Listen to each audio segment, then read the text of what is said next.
Morning, everybody. Jeff from Rust Bucket Valley Garage. I'd like to show you something I ran across, and something that you might find interesting. We're using the Autel Maxi Pro today. We're using it on the S10. The problem we ran into is actually on the Honda CR-V. So I thought on this one right here I could take and give you some information.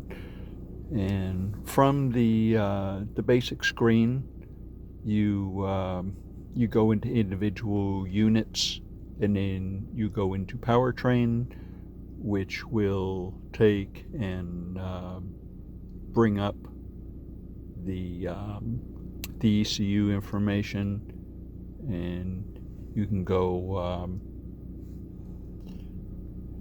down and drill down. They don't make it really easy for you on this.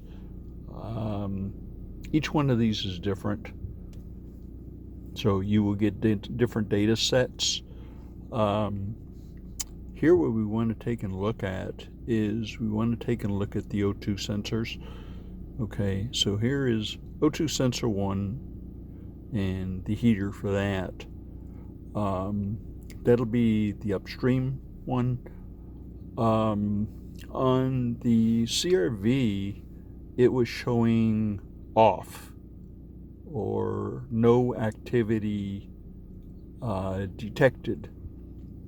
So there's, on the Honda CR-V, there is a pre-catalyst and a post-catalyst sensor. So if you take and look at the oxygen sensor right here, and it says either off or inactive, there's something definitely going on with that particular oxygen sensor.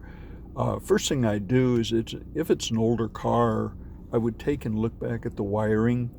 Okay, find out where the engine control module is, and you don't have to go poking the individual wires and pins. What you're basically doing is you're looking at the wiring harnesses from the engine control module to where the breakout for the oxygen sensor is and where the plug is. I had some old oxygen sensors, and I cut the leads off of them, and so I made a test lead to take and plug into those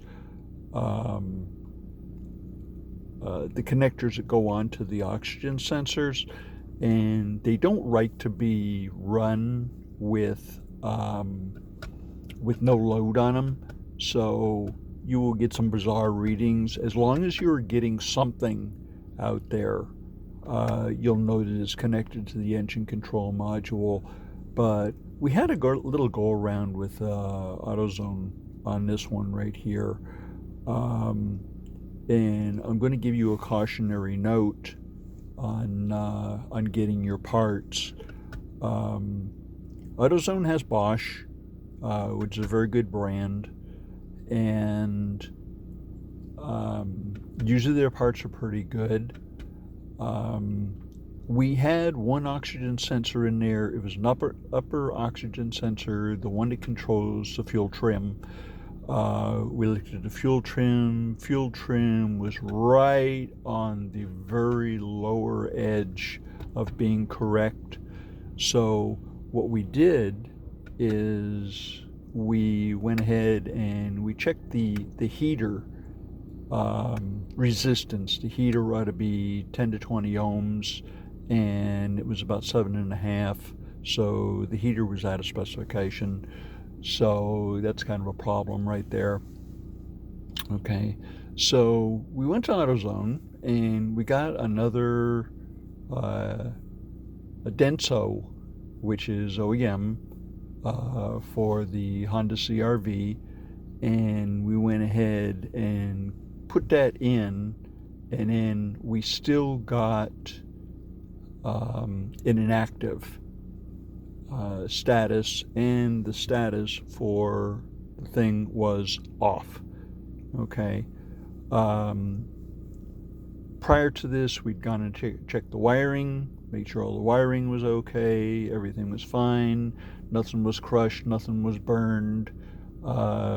We checked, we back probe the both connectors on both sides where the oxygen sensor mates together under the vehicle, and there was connection right there.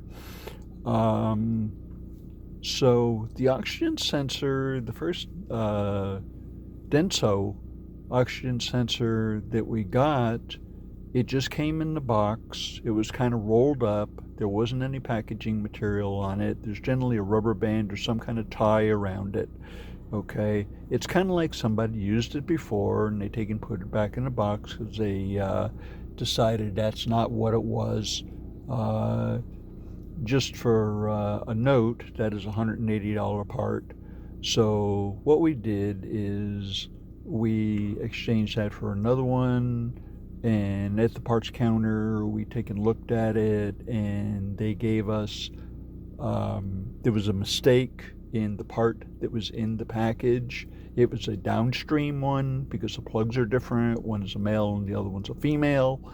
So we exchanged that right there. However, since we were having so much trouble with Denso, we decided to go Bosch. Okay, Bosch makes a very good part. We've never had any problem with them. We also had to go to another store to get one because they did not have one in stock. So we got our Bosch O2 detector or sensor, and we went ahead and put it in, and believe it or not, all of our problems went away. So this one right here was in a sealed plastic envelope with the required closures on it and everything. So just the lesson you can learn from this story is take and open up the package when you get to the store, and you're completely within your right to take and refuse a part and ask them to go get you another one, from another store, even if you have to go to another store. So we deal with one on 118th and Hawthorne Boulevard, and there's another one on 190th Street, which is in our area here. It's about 12 miles away. So anyway, trust your scanner, what it's telling you, and you can really get down. You can see what the thing's doing. You can see what your heater current is. You can see what your what kind of signal you're getting. The reason it's jumping around here is because if you were to put a scope on it, it would be some kind of wave. Okay, so I'm not going to show you that. Just take my my word for it.